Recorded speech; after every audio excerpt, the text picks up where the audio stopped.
Picture two football federations. Both are members of FIFA. Both pay the same membership fees. Both follow the same rules.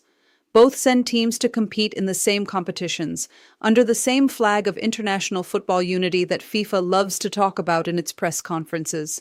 One of these federations operates out of a glass headquarters building with state-of-the-art training facilities, a fleet of analysts, world-class medical staff, and a youth academy system that produces professional players by the dozen every single year. The other operates out of a small office with limited staff, training pitches that are often in poor condition, players who sometimes have to pay for their own travel to international matches, and a youth development system that exists mostly on paper because there is no money to actually run it. Both of these federations are part of the same organization. Both are, in theory, equal members of the FIFA family. So why does one have everything and the other has almost nothing? The answer to that question reveals one of the most uncomfortable truths about how FIFA actually operates. And today, House of MB is going to walk you through exactly how FIFA's money flows, who gets rich, who gets left behind, and why the gap between football's haves and have-nots keeps getting wider, not narrower, even as FIFA's overall revenue keeps growing. My name is MB. Welcome to House of MB. Let us start with how FIFA's distribution system is supposed to work, according to FIFA itself. FIFA generates its enormous revenue, the billions we have talked about in previous videos on this channel, primarily from World Cup broadcasting rights, sponsorships, and commercial deals. FIFA then distributes a portion of this revenue back to its member associations through several different channels. The first channel is World Cup prize money, money paid directly to the 32, and now 48, teams that qualify for and compete in the World Cup. The second channel is World Cup preparation funds, money given to teams that qualify to help cover the costs of preparing for and traveling to the tournament. The third channel is what FIFA calls the Forward Development Program, a fund that, in theory, every single FIFA member association receives, regardless of whether they qualify for the World Cup, intended to support football development at the grassroots level. On paper, this sounds like a relatively fair system. Teams that perform well at the World Cup get more prize money. All member associations, regardless of size or success, get development funding. It sounds designed to lift up smaller football nations while rewarding success at the highest level. But when you look at the actual numbers, when you follow exactly how much money different federations receive and what they are able to do with it, the picture that emerges is very different from the fair, balanced system FIFA describes. Let us start with World Cup prize money, because this is where the most visible and dramatic inequalities exist. To qualify for the World Cup at all, a team has to go through a qualification process. And here is the first major source of inequality. The number of qualification spots allocated to each continental confederation is not based purely on football quality or population. It reflects a combination of historical precedent, political negotiation within FIFA, and, in practice, the relative power of different confederations within FIFA's voting structure. Europe, through UEFA, has historically received a significantly larger proportion of World Cup qualification spots relative to its share of the world's football-playing population than confederations covering Africa, Asia, and parts of the Americas. This means that, before a single ball is even kicked in the World Cup itself, European teams have a structurally easier path to qualification, and therefore a structurally easier path to World Cup prize money than teams from other parts of the world. Now, once teams do qualify, the prize money itself creates further inequality. In recent World Cups, simply qualifying and being eliminated in the group stage earns a team a substantial amount, in the tens of millions of dollars. Advancing further multiplies that amount significantly, with the eventual winners receiving by far the largest amount. This means that the small number of countries that consistently qualify for and perform well at World Cups, predominantly European and South American nations with the most developed football infrastructure, receive World Cup prize money on a regular, recurring basis. Meanwhile, countries that rarely or never qualify receive none of this prize money at all. And here is the critical point. The countries that most need additional funding to develop their football infrastructure, to build better facilities, to pay coaches properly, to develop youth systems, are disproportionately the same countries that are least likely to qualify for the World Cup and therefore least likely to receive World Cup prize money. The system, as structured, channels the largest sums of World Cup-related money toward federations that are already well-resourced, while federations that most need investment to become competitive receive little to none of this particular revenue stream. This brings us to the Forward Development Program, which FIFA presents as the mechanism designed to address exactly this kind of inequality. Every FIFA member association, regardless of whether they ever qualify for a World Cup, receives funding through the Forward program. The stated purpose is to support football development, building pitches, training coaches, developing youth programs, improving administrative capacity. This sounds like exactly the kind of program that should help close the gap between rich and poor federations. And to be fair, for some smaller federations, Forward program funding represents a genuinely significant portion of their total operating budget, in some cases the majority of it. So why doesn't this program succeed in closing the gap? There are several reasons, and they reveal a lot about how FIFA's system actually functions in practice. First, the absolute amounts involved, while significant for very small federations, are tiny compared to what wealthy federations generate through their own commercial activities. Domestic league broadcasting deals, sponsorships, and revenue from players competing in lucrative European leagues.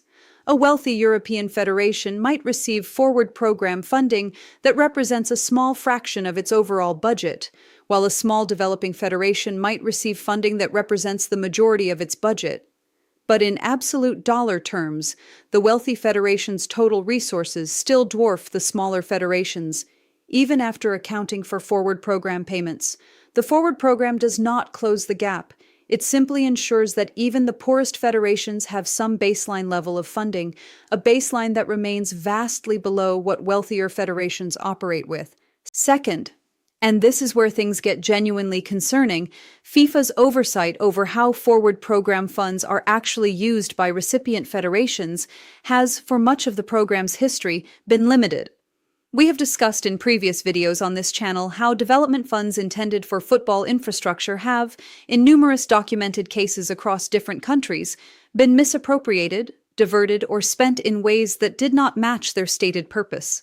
When development funding intended to build football pitches ends up paying for football officials' travel and accommodation instead, the money that was supposed to help develop football at the grassroots level in that country simply does not produce the development it was meant to produce.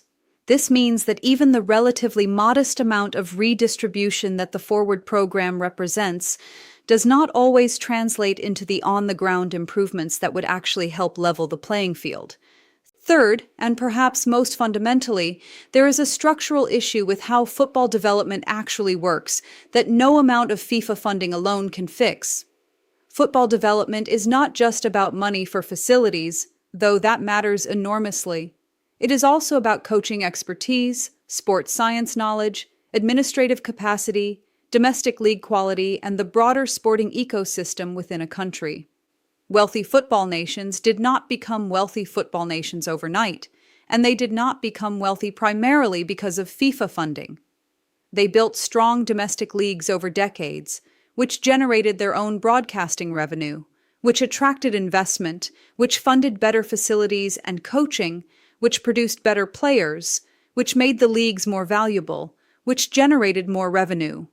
A self-reinforcing cycle that has been running for generations in countries across Europe and South America in particular, countries that are starting from a much lower base, without strong domestic leagues, without existing broadcasting revenue, without the infrastructure that makes football a viable career path for talented young athletes who might otherwise pursue other opportunities, cannot simply use a relatively modest injection of FIFA development funding to replicate decades of self-reinforcing growth. The gap is not just a funding gap, it is a structural, systemic gap that has been decades in the making, and FIFA's redistribution mechanisms, as currently designed, are nowhere close to sufficient to meaningfully close it. Now let us talk about where the real money actually flows, because this is where the inequality becomes most stark. The vast majority of the money generated by football globally does not flow through FIFA's redistribution mechanisms at all. It flows through the commercial ecosystems of the wealthiest domestic leagues, primarily the major European leagues, through broadcasting deals, sponsorships, and player transfers. When a talented young player from a developing football nation is identified and signed by a European club, that player's value, the value that their talent generates, flows primarily to the European football economy. Transfer fees, wages, commercial revenue generated by that player's performances, almost all of this flows to and through wealthy football nations, not back to the country where that player was developed. Some countries do receive solidarity payments and training compensation when players they developed move to clubs abroad, mechanisms that exist specifically to try to ensure some value flows back to developing football nations. But these mechanisms are often poorly enforced, frequently underpaid, and represent a tiny fraction of the overall value generated. The result is a system where developing football nations often serve, in effect, as a talent pipeline for wealthier football nations, producing players whose value is primarily captured elsewhere, while receiving comparatively little in return relative to the value their football development systems have generated for the global game. This is not a system that FIFA designed from scratch with malicious intent. It is, in many ways, simply how global football's commercial ecosystem has evolved over more than a century. But FIFA, as the governing body of world football with access to billions of dollars and significant regulatory authority, has the power to address these structural inequalities far more aggressively than it currently does, and largely has not. Why not? Because FIFA's own structure creates incentives that do not strongly favor radical redistribution. FIFA's revenue is overwhelmingly generated by the commercial value of the World Cup, a tournament whose commercial value is driven significantly by the participation and performance of the world's biggest football nations and biggest stars, who predominantly come from and play in the wealthiest football ecosystems. FIFA has a commercial incentive to keep those wealthy football nations happy and competitive, because their participation drives the broadcasting and sponsorship revenue that funds FIFA's entire operation. A radical redistribution of resources away from wealthy football nations toward developing ones might, in theory, help level the playing field over the long term, but it could also, in the shorter term, risk the commercial product that generates FIFA's revenue in the first place. This creates a structural tension between FIFA's stated mission of developing football globally and FIFA's commercial incentive to maximize World Cup revenue, a tension that, in practice, tends to be resolved in favor of the commercial incentive. The expansion of the World Cup to 48 teams for the 2026 tournament has been presented by FIFA as a step toward greater inclusivity, giving more nations, including more developing football nations, the opportunity to qualify for and experience the World Cup. And there is a genuine case that this expansion does represent meaningful progress. More countries qualifying means more countries receiving World Cup-related prize money and experience, even if eliminated early. But it is also worth noting that this expansion significantly increases the commercial value of the tournament for FIFA. More matches, more broadcasting windows, more sponsorship opportunities. The expansion serves FIFA's commercial interests at the same time as it serves the stated goal of inclusivity, which does not make the inclusivity benefit any less real, but it does mean we should be cautious about attributing decisions like this purely to altruistic motives when commercial incentives align so neatly with the stated developmental goals. So where does this leave us? FIFA's money distribution system, as it currently operates, provides some genuine support to developing football nations. Support that, for the smallest and poorest federations, can represent a meaningful portion of their operating budgets. But this support operates within and does not fundamentally challenge a broader global football economy in which the vast majority of football's commercial value is generated by and flows to a relatively small number of wealthy football nations and the leagues, clubs, and players within them. The federations that most need transformative investment to develop competitive football programs receive, through FIFA's redistribution mechanisms, amounts that, while not nothing, are far too small relative to the scale of investment required to meaningfully close the gap with wealthy football nations. and the structural features of global football's commercial ecosystem. Talent flowing from developing nations to wealthy leagues, broadcasting and sponsorship revenue concentrated in wealthy football markets, FIFA's own revenue dependent on the continued dominance and commercial appeal of wealthy football nations, mean that absent far more significant structural reform than FIFA has so far been willing to pursue, this gap is likely to persist, and in some respects to widen, even as FIFA's overall revenue continues to grow with each World Cup cycle. The federation with the glass headquarters and the world-class academy will likely continue to have access to resources that the federation with the small office and the poor training pitches simply cannot match, not primarily because of anything either federation has done, but because of how the entire system of global football finance has been structured, and because the organization with the power and resources to meaningfully change that structure has, so far, chosen not to use that power in the way that would be required to do so. That is the uncomfortable truth behind FIFA's money. Not a simple story of an organization deliberately starving poor countries, but a far more complicated story of a global financial system, built up over generations, that FIFA's redistribution mechanisms only scratch the surface of addressing, while FIFA itself benefits enormously from the system remaining largely as it is. I am MB, this is House of MB. If this video helped you understand how the money in football really works, share it, subscribe, hit the bell, and I will see you in the next one.